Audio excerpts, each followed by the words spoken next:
ጠቅላይ ሚኒስትር አብይ አህመድ በድንገት ጅቡቲ ገብተዋል። የጠቅላይ ሚኒስትሩ ጉዞ ከሰሞኑ ጅቡቲ ከግብጽ ጋር ካደረገችው አነጋጋሪ ስምምነት ጋር የተያያዘ መሆኑ ታውቋል።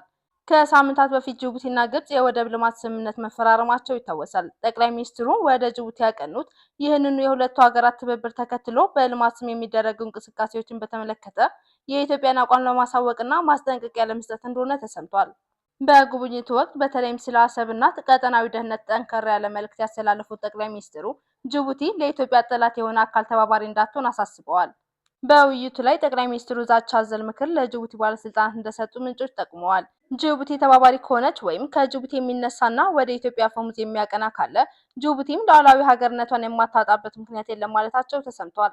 ይህ ካልሆነ ግን ለሚፈጠረው ነገር ኢትዮጵያ ተጠያቂ አትሆንም ሲሉ ማሳሰባቸው ተገልጿል። የግብጽና ጅቡቲ መቀራረብ ኢትዮጵያን ያሰጋት ይሆን? ሀሳቡን ኮሜንት መስጫ ሳጥን ላይ ያስቀምጡልን።